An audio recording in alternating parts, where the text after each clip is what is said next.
Hello guys, welcome back to my YouTube channel Islami updates.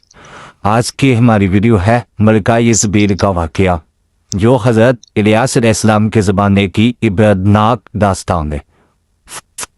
हज़रत इलियास अलैहिस्सलाम का ज़माना बनी इसराइल की तारीख़ का एक ऐसा दौर था जब लोग हिदायत छोड़कर दोबारा शिर्क और बुत परस्ती में मुब्तला हो गए थे। इस गुमराही की सबसे बड़ी वजह ये औरत थी जिसके हुस्न के चाचे मशरिकी वस्ता में आम थे और हर लोग इसका दीदार करने के लिए तरसते थे, और हर शख्स के मौत से पहले यही ख्वाहिश थी कि उस हसीना की सिर्फ एक दफ़ा झलक देखने को मिल जाए, जिसका नाम यज़बील था। यज़बील सिदू के बादशाह की बेटी थी। यह इलाका उस वक़्त बुत परस्ती का मरकज था और वहाँ के लोग खास तौर पर बैल नामी बुत की इबादत करते थे। जब बनी इसराइल के बादशाह अहाब ने यज़बील से शादी की तो वह अपने साथ यही मुशरिकाना अक़ीदा भी ले आई।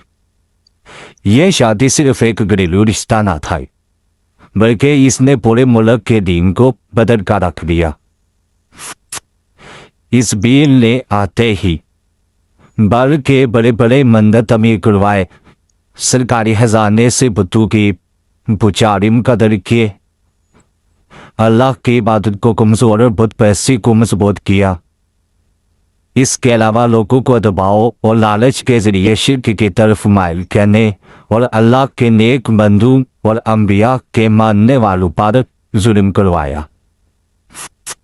यह सिर्फ एक अक़ीदे की तब्दीली न थी, बल्कि पूरे माशरे को गुमराह करने के मुंज़म कोशिश थी। जब गुमराही हद से बढ़ गई तो अल्लाह ताला ने हज़रत इलियास अलैहिस्सलाम को बनी इसराइल की हिदायत के लिए भेजा। आप अलैहिस्सलाम ने लोगों को साफ अल्फाज में फरमाया, क्या तुम बाल को पुकारते हो और अल्लाह को छोड़ देते हो जो सबसे बेहतर पैदा करने वाला है। हज़रत इलियास अलैहिस्सलाम ने तौहीद की दावत दी, समझाया कि बारिश, रिज़्क़ और ज़िंदगी सब अल्लाह के इख्तियार में है। बेशक बुतों की बेबसी को वाज़ेह किया, लेकिन यज़बील को यह बात बर्दाश्त न हुई। इसने हज़रत इलियास अलैहिस्सलाम के खिलाफ साजिशें की, अल्लाह के नबी के मानने वालों को कत्ल करवाया, नऊज़ बिल्लाह, ऐलान किया कि बाल में ही सब कुछ देता है। यह दरअसल तकब्बुर इक़्तिदार का नशा था जिसने इसे हक कबूल करने ना दिया। मलिका यज़बील नहायत फाक औरत थी। उसने महसूस किया कि हज़रत इलियास अलैहिस्सलाम मुस्लिम हुकूमत के लिए खतरा बन सकते हैं, लिहाजा इसने आपको कत्ल करने का इरादा किया। लिहाजा हज़रत इलियास अलैहिस्सलाम ने अल्लाह के हुक्म से बालबुक शहर छोड़ दिया और किसी पहाड़ के गार में रहने लग पड़े। इसके बाद कहतसारी और अल्लाह का अज़ाब नाज़िल हुआ। हज़रत इलियास अलैहिस्सलाम ने अल्लाह से दुआ की कि हक वाज़ेह हो जाए। फिर अल्लाह का फैसला हुआ कि बारिश बंद हो गई, ज़मीन सूख गई, खेत तबाह हो गए, जानवर मरने लगे। इसके अलावा लोग भूख और प्यास से परेशान हो गए। मुल्क में लूट मार और चोरी डकैती बढ़ गई। आखिरकार बनी इसराइल ने आहब के महल को भी घेर लिया और इसके एक हिस्से में आग लगा दी। आहिब ने हज़रत इलियास अलैहिस्सलाम को ढूंढने का हुक्म दिया और सिपाहियों ने हज़रत इलियास अलैहिस्सलाम को ढूंढकर बाल को वापस लेकर आए। जिस बाल को वह बारिश का खुदा समझते थे वो कुछ न कर सका। यह अल्लाह की तरफ से खुला ऐलान था, इख्तियार सिर्फ अल्लाह के पास है। बेशक उसके बाद हज़रत इलियास अलैहिस्सलाम ने कौम को चैलेंज दिया कि अगर बाल सच्चा है तो मदद करे, अगर अल्लाह सच्चा है तो अपनी कुदरत जाहिर करे।